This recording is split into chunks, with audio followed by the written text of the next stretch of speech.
Welcome back to Smart Money on CNBC TV18. Very exciting topic. I mean, it's perhaps, old wine packaged in a new bottle, but these are investment products that you need to have in your portfolio. And if you don't, Anand Dalmia is here to tell us about that.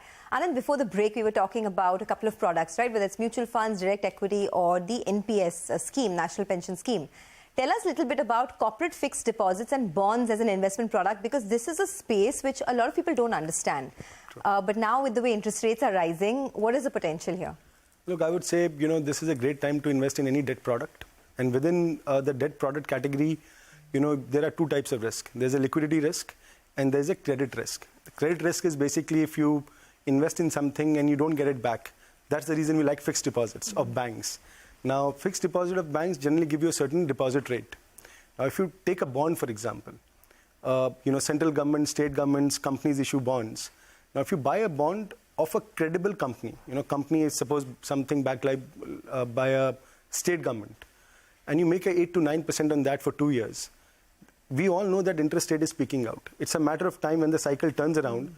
So you get both the coupon plus the upside because now the interest rate comes down. So we believe that if someone is holding on to a good bond for the next 3 years, he can end up making 12 to 13% returns because it's a coupon. Plus, when the interest rate goes down, the prices of the bonds actually go up. So it's a great time to invest in good bonds. We generally suggest central government and state government bonds because the credit risk is not there.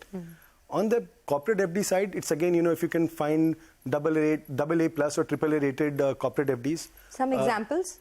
Your Bajaj, or Shriram Transport. People have invested in these FDs over a period of time. They have a track record. And when you invest in these FDs, you tend to make 1% more than some of the FDs offered by banks. Today, you have a few small finance banks that offer you better FD returns. But if you're not too comfortable, you can go till 5 lakhs because till 5 lakhs, you have the insurance on that. So depending on your tenure, if your tenure is less than, say, 3 years, you should not invest in equities. So you're saying that if you have a certain amount that you want to not invest in equities, rather than parking them in fixed deposits, you'd rather put them in corporate FDs? You can put a part of it because, again, when you start doing it from on a day, if you're all FDs, you should not shift everything on a day. But a part of it, you can put it in corporate FDs to make higher returns. Again, go after the quality. Because sometimes, there are corporate FDs that you can make 12% returns.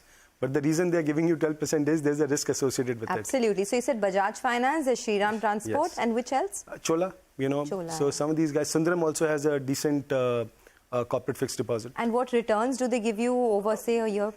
Generally in the range of 8.5 to 9.5. So that's the range. And I think, there's a good track record for these NBFCs. And, and they've been deposit taking NBFCs for a period of time. They've not defaulted.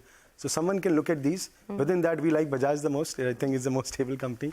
But I would personally say if someone has access to bonds, because generally you need a minimum 10 lakh rupees check to have access to these bonds, the bonds market. So if you can do that, today bonds can probably give you the highest returns, given that, we believe that we are somewhere around the peak of the interest rate cycle. Okay, that's very well explained.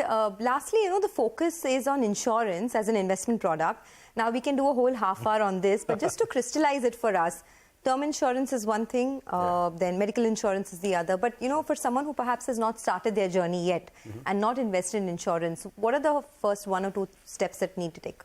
Look, as a principle, we don't think insurance is an investment product. Absolutely. Go for a mutual fund or go for a bond and take a term insurance. But, there's a tax element there. So, as you know, in the recent budget, if you invest more than 5 lakhs in an investment insurance product, it becomes taxable. But since you're just starting out, and because insurance returns are tax-free till 5 lakhs, starting this financial year, I would say someone can look at an assured return product. So the likes of HDFC, ICICI, all these providers have an assured return product. I would say someone should do that. But again, try and not mix insurance and investment. I would say go for a term insurance and look at the right investment product. You'll make a lot more money.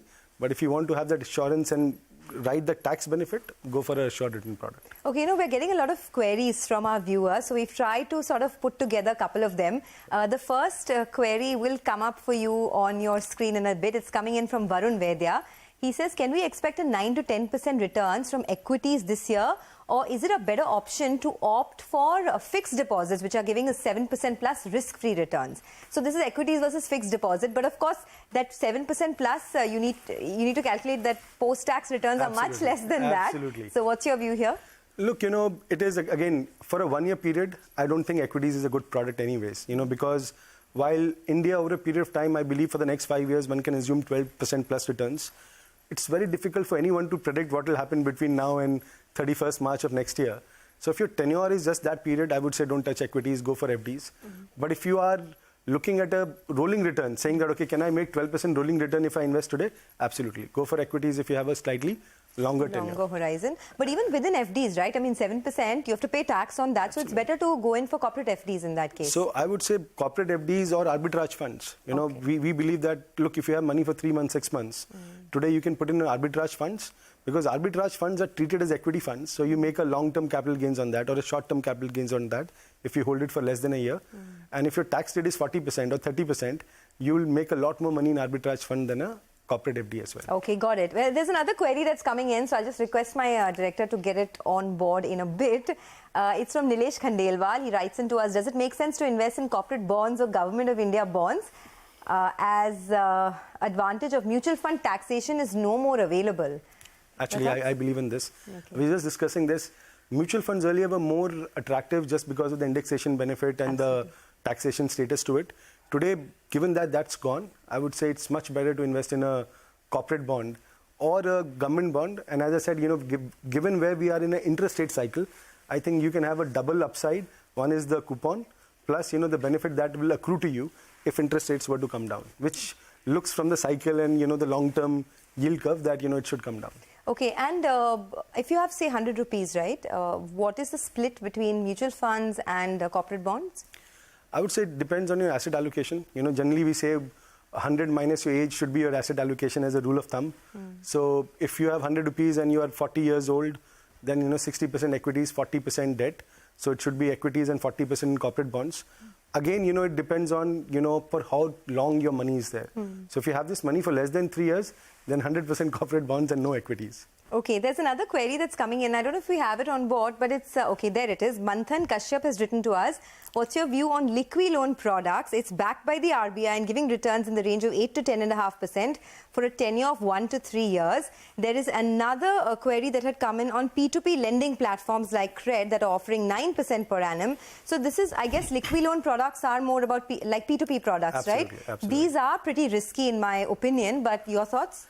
Look, it is, I would say, if your risk profile is that high, go for equity. It's as simple as that, because in your P2P lending, you don't know the other party at all. You don't know the counterparty risk. You are basically assuming that, okay, a lot of people are there and maybe I get my money back. So I keep saying that, look, if you have the risk appetite, go for equity rather than debt, because your upside is limited, but your downside is unlimited. So might as well go for equity. So basically the P2P lending is non-secured lending, right? It Absolutely. is to small ticket borrowers. There's a large pool of borrowers with unsecured loans. So Absolutely. it is in essence a very, very risky product. It is. Then why does it generate so much interest? It just generates interest because, the people on both sides are actually individuals. One who has money, he believes that if I give it in a fixed deposit, I make 7%. But, there is a guy who's taking a credit card loan at 36%. He comes and takes at 15%. You basically, lend it to someone at 15%. But the point that we're missing is that, look, if that guy defaults, you feel that I'm now lending to multiple people. So Absolutely. People have said that, okay, your loan or your investment is across 100 loans. But what if 50 go bad? So you have no visibility into it. I think some of these platforms are doing a good job of using analytics. But at the end of the day, it's a very risky product. Okay, guys, P2P lending is a very risky product, so don't even take a chance with it. And finally, let's end with gold, because this week gold hit an all-time high of 61,400, and there's so much FOMO. A lot of investors have written to me. Is it still good to buy gold, or have we missed the bus? Look, given the volatility in the market, the macroeconomic situation, I think gold should be a part of your portfolio at all points of time. Generally, we recommend 10 to 15% of your portfolio should be gold. Within gold, today the best product is probably the sovereign gold bonds. So if you can buy that and make that 10% of your portfolio, it's great. If it's already there, I don't think, I would say you missed the bus, because, I don't think it's going to give the same returns for the next few years. On a rolling return basis, gold has not beaten equities in the last 10 years. Okay, well, on that note, Anand, thank you so much for stopping by and speaking to us about the products one needs to look at. Of course, these are concepts that perhaps everyone knows, but there's no harm in revisiting classic concepts to help you with, your building your corpus. With that, it's a wrap on this special edition of Smart Money. Thanks a lot for watching. You can keep writing to us. See you again next week.